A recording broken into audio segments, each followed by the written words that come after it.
Welcome to the Deep Dive. This is where we take those complex topics, the articles, the research you send our way, and really boil it down to what matters. Kind of a shortcut to getting properly informed, right? Finding those surprising bits. Exactly. And today, you've tasked us with a pretty big one. What's the most, let's say, sensible U.S. fiscal strategy right now? And crucially, what risks should be avoided? Especially compared to that alternative idea floating around. Right, the one involving, really high import tariffs and pushing the U.S. dollar's value down significantly.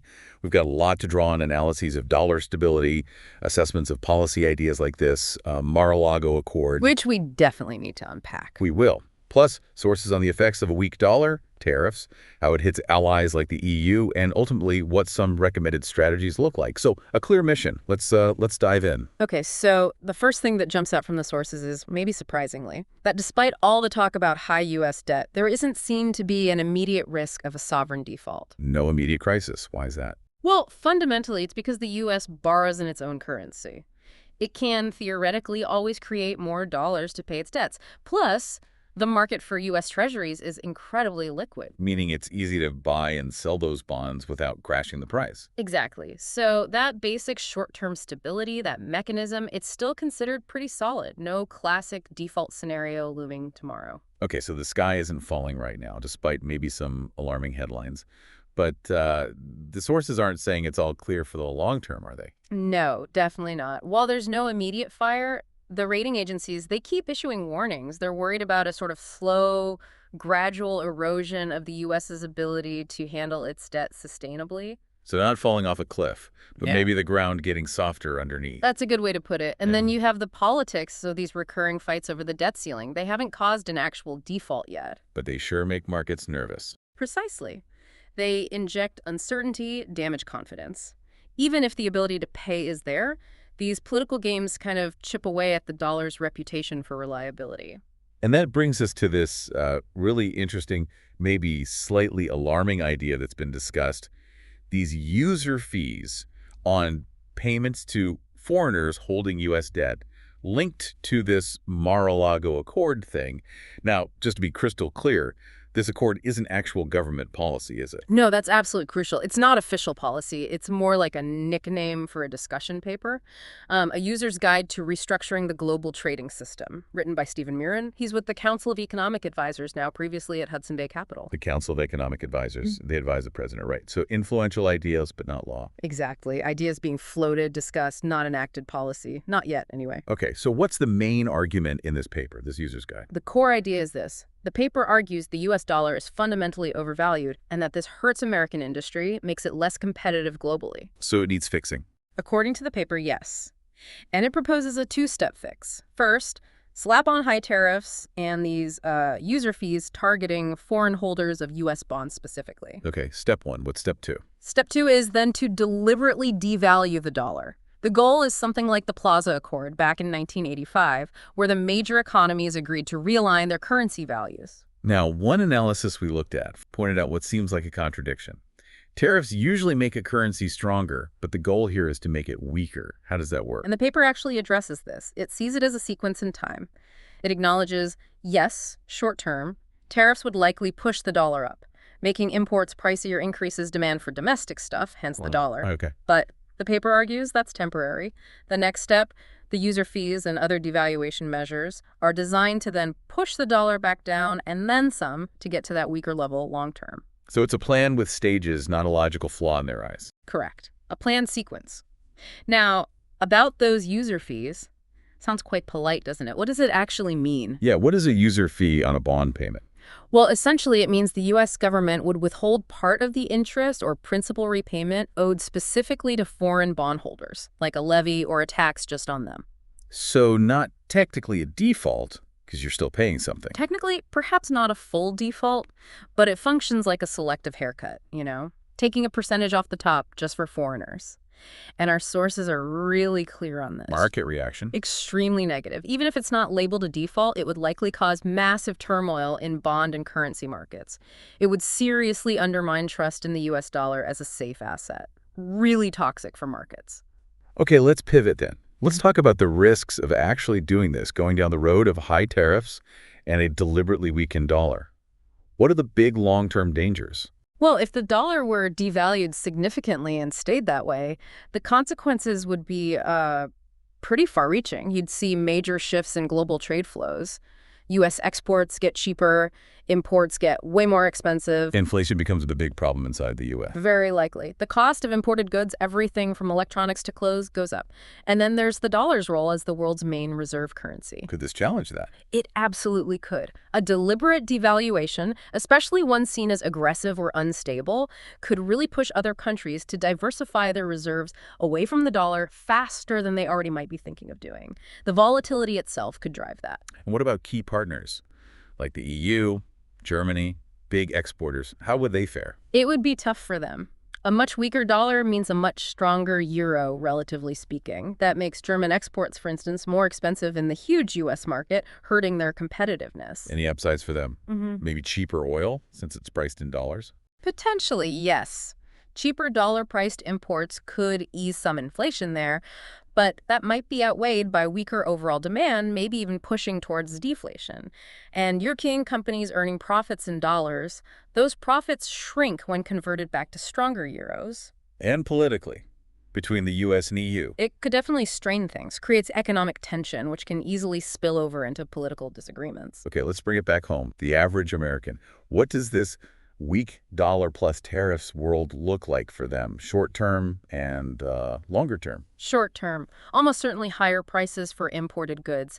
That hits purchasing power straight away. Real wages effectively go down. What about jobs? The whole point is meant to be boosting U.S. industry, right? That's the argument. You might see some gains in domestic manufacturing eventually, but you could also see job losses in sectors that rely on imports or that get hit by retaliatory tariffs from other countries. It's not a simple win. And longer term, if this policy sticks. The most likely scenario highlighted in the sources, unless there are really effective counter-policies, is stagflation. That's the nasty mix of high inflation sticking around while economic growth slows right down. Are there better outcomes possible? Theoretically. There's talk of a soft landing or even a reindustrial boom, but those depend heavily on getting everything else right. Follow-up policies, global reactions, technological shifts.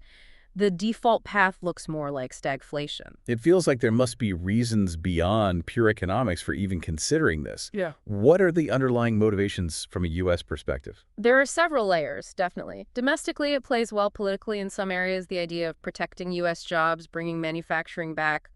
That's potent. And national security, reducing reliance on China, for example. That's a big one. Reshoring critical supply chains is seen as vital by many. Then there's this idea of fiscal self-help. The thinking is a weaker dollar, and these fees might effectively reduce the real burden of U.S. debt. Kind of inflating away some of the debt. Sort of, yeah. And some might even see it as a power play, reshaping the global system while the U.S. still has the leverage. Using economic tools for strategic goals, sometimes called weaponized interdependence. But taking this path seems like playing with fire for the whole global system. Oh, absolutely. There's a risk there. Part of the justification might be a feeling that the current system isn't working anyway, that it's unsustainable, so a shock is needed. Maybe also underestimating the global damage or thinking the U.S. can act first and dictate terms. A first mover advantage idea. Something like that. But it's incredibly risky. It could easily trigger retaliation, shatter trust, and lead to a much worse outcome for everyone, including the U.S. So, if the U.S. did go down this road consistently for, say, the next decade, what are the possible futures for the world economy? The sources sketch out three main possibilities over 10 years. Best case, a cooperative reset, where somehow this shock leads to negotiation and a new, maybe better global system. Unlikely, perhaps. More likely. The two blocks little growth scenario. The world fractures more clearly into U.S.-led and China-led economic spheres, with trade and growth suffering overall. That's seen as the most probable path. And the worst case? Fragmentation and stagflation. Widespread trade wars, unstable currencies, everyone basically stagnating economically. A really bleak picture. The takeaway is that going it alone like this risks a less cooperative, less prosperous world. Given all those pretty significant risks, what are the alternatives? If the goal is a strong U.S. economy, but without blowing up the global system, what else could be done? Well, the good news, according to these analyses, is that the U.S. isn't actually forced into these drastic trade and currency moves. There are other more fiscally sound options. Such as? A big one is focusing seriously on reducing the primary deficit, the gap between spending and revenue, before interest payments. That likely needs a mix of spending adjustments and revenue increases. And beyond just balancing the books. Structural reforms to boost productivity, things like investing more effectively in R&D, upgrading infrastructure, maybe smarter immigration policies to attract talent, and industrial policy, but done differently. How so? Not broad tariffs. Right, more targeted support for key strategic industries, maybe incentives, but in ways that are compatible with the market principles and international rules, ideally. No. Not just blanket protectionism. What if the U.S. just carries on as it is? No radical tariff hikes, no deliberate dollar crash. What does that path look like long-term, say, out to 2035? Sticking to the current path also has its own potential futures. Again, 3 scenarios from the sources, the optimistic one. Innovation carries, finances hold. Maybe big tech breakthroughs boost growth enough to manage the debt. Possible, but maybe relies on hope. Perhaps. The middle most probable path. Continue as is, with increasing pressure, basically muddling through. Debt keeps rising gradually, underlying economic strains build, but no immediate crisis. And the pessimistic view of the status quo. Later, but harder crash. The idea that ignoring the underlying fiscal imbalances doesn't make them go away, it just delays the inevitable reckoning, which might be worse when it finally comes. So, doing nothing isn't risk-free either. A really key question for folks listening must be, if this high-tariff, weak dollar policy happened, would the U.S. middle class actually benefit? And if so, when? The consensus in the sources, probably not in the short to medium term. Initially, they'd feel the pain of higher prices. So inflation hits them first. Yes. The hoped-for benefit is more manufacturing jobs and maybe higher wages down the line from reindustrialization. But there's a significant lag. Building new factories, like semiconductor plants, takes years. And those new factories might not even employ that many people because of automation. That's another factor. Modern manufacturing is often highly automated, so the job gains might not be as large as some hope. The timelines suggested range quite a bit. Best case. Maybe some wage recovery starts in 3-4 years. More likely. It could take 6-8 years just to get real wages back to where they started, before any actual improvement.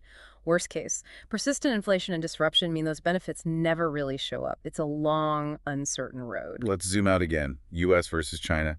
If the U.S. sticks to this high tariffs, weak dollar strategy for years, who comes out on top economically? Hugely uncertain. Depends on so many things. Can the U.S. actually control key technologies effectively? Can supply chains really be moved away from China successfully?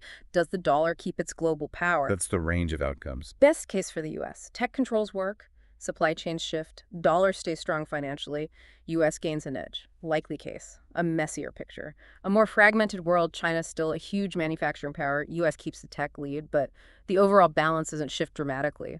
Worst case for the U.S., tech controls fail, dollar weakens significantly, China could actually end up relatively stronger. In Europe's role in this, how crucial is EU cooperation for the U.S. if it pursues this strategy? It seems pretty critical. The sources suggest the U.S. strategy would have a much better chance of success, whatever that means, if the EU plays along. Best case for the alliance. A coordinated U.S.-EU front on tariffs, tech standards, maybe industrial policy, a stronger bloc facing China, potentially stabilizing things. And the likely scenario. More like selective cooperation, working together on some things, like maybe semiconductors, but friction and disagreements on others, like broader tariffs or digital taxes.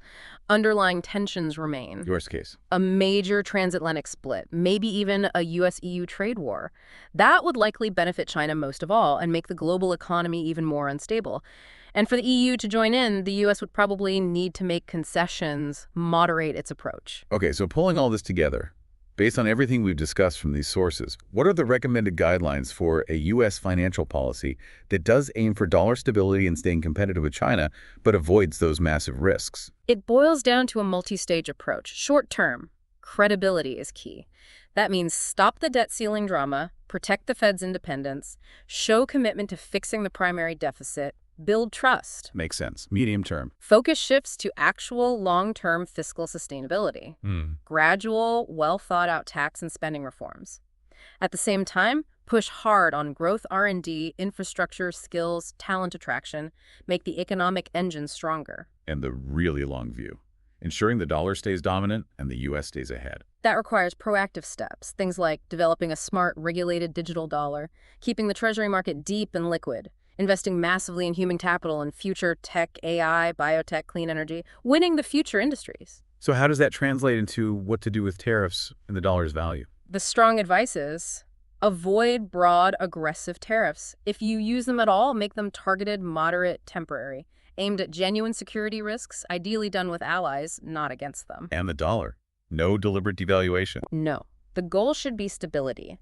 If the dollar needs to adjust lower over time, let it happen naturally through better fundamentals, like lower deficits and higher productivity growth, not through market-shocking intervention. Are there tools to help manage that? Yes, things like issuing ultra-long treasury bonds could help manage capital flows. A well-designed central bank digital currency might also enhance the dollar's appeal. The idea is to avoid tariff-fueled inflation and achieve any needed exchange rate adjustment sustainably without wrecking the dollar's global role. So wrapping up this deep dive, the picture that emerges is pretty clear.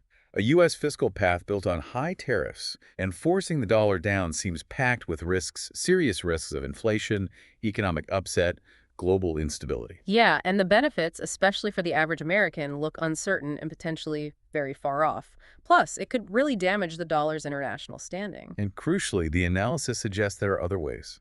More stable, less disruptive fiscal policies are available to achieve U.S. economic goals. That's a very fair summary of what the sources indicate.